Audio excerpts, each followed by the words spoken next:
Joelma, nós gostaríamos de conhecer a história da origem da pomada do vovô Pedro. Algumas pessoas ainda questionam: essa pomada, ela tem validade? É procedente esse trabalho? E eu sempre, quando ouço esse questionamento, eu me lembro que eu também questionava. Teve de desenvolver a sua própria credibilidade. Sim, e fui muito ajudada pelo nosso querido amigo Francisco Cândido Xavier, porque ele passou a me escrever falando sobre a pomada e eu fechada em relação a ela. E ele começou a me escrever, eu tenho inúmeras cartas dele, e eu pensava, mas se o Chico me escreve sobre a pomada, o Chico que eu respeito tanto, então essa pomada tem algum valor.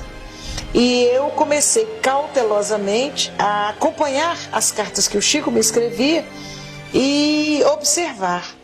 E aí eu fui abrindo o meu coração e a minha mente a respeito do trabalho. E a gente vai percebendo o valor da pomada não apenas como elemento que cura, mas como elemento que ajuda a pessoa a se transformar. A pomada Vovô Pedro, a sua fórmula foi recebida pelo médium João Nunes Maia no Centro Espírita Campos Vergal, no Sanatório Santa Isabel, em Betim, durante o lançamento de um livro de João Nunes Maia, que é o livro Além do Ódio. Um dos espíritos que fazem parte do romance se apresentou a ele e disse: nós gostaríamos que você fosse lançar esse livro junto aos nossos irmãos da colônia Santa Isabel. Mas é um lançamento sem venda, é um lançamento distribuição entre os nossos irmãos de lá. E lá foram, lá para o Centro Espírita Campos Vergal, e o Nunes foi assustando quando ele viu o número de pessoas que foi entrando para o Centro Espírita. Houve a reunião normal,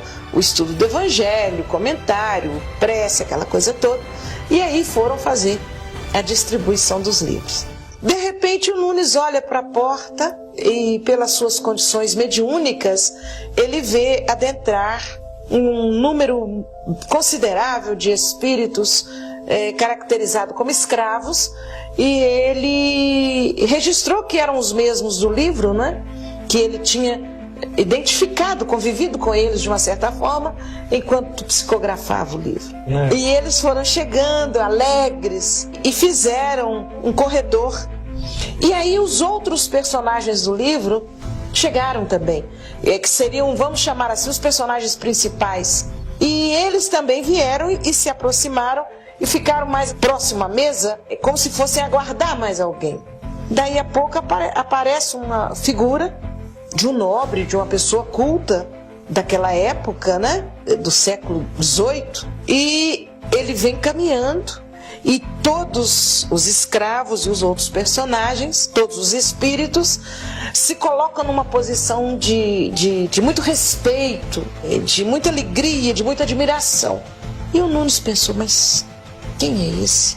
Ele não se lembrava daquele personagem. Aquele personagem veio e falou com ele: pega um papel, porque eu vou ditar para você a fórmula de um medicamento que vai trazer um grande alívio para todas as pessoas desta comunidade e para muitas outras pessoas.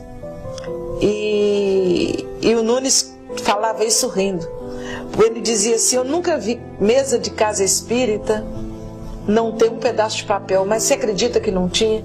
Aí ele abaixou e pegou um pedaço do papel que embrulhava os livros, rasgou um pedaço de papel, e o povo está lá conversando. E ele pegou aquele papel, puxou a caneta do bolso e o espírito ditou para ele a fórmula da pomada. E aí houve um diálogo entre os dois. O espírito disse para ele: essa pomada tem um preço. O Nunes levou um susto. Mas preço? Como? No movimento espírita não se vende. Jesus ensinou: dá de graça o que de graça recebeste. E o espírito sorriu e disse para ele: o preço desta pomada é Deus lhe pague. O dia que você vender essa pomada, ela não surtirá o mesmo efeito. E o Nunes falou: mas qual é o seu nome? O espírito mais uma vez sorriu e falou: me chama Vovô Pedro. O tempo passou e muitos anos depois, o Nunes gostava muito de livro e de biblioteca. E ele foi na Biblioteca Pública de São Paulo e ele pega uma enciclopédia e começa a folhear. E de repente ele olha, mas esse é o espírito, esse é o vovô Pedro. Quando ele olha assim, o espírito se torna visível a ele e diz: é verdade, sou eu. Mas aqui está dizendo que você é Mesmer. Ele disse: mas sou Mesmer. As coisas simples devem ter nomes simples. Se eu lhe dissesse na época o meu nome, você iria colocar talvez o meu nome nesta pomada, ou relacionar o meu nome com a pomada, e muitos descreriam de você, acreditando que você estava usando o nome pomposo, o nome de um cientista, para fazer valer a importância da pomada. Desculpe então a minha intromissão, mas o Mesmer é o Franz Antônio Mesmer. Aquele cientista que propôs o magnetismo. O que trabalhou, que estudou e desenvolveu todo o trabalho com magnetismo e que inclusive Kardec trabalha em cima da teoria de Mesmer também. Exatamente.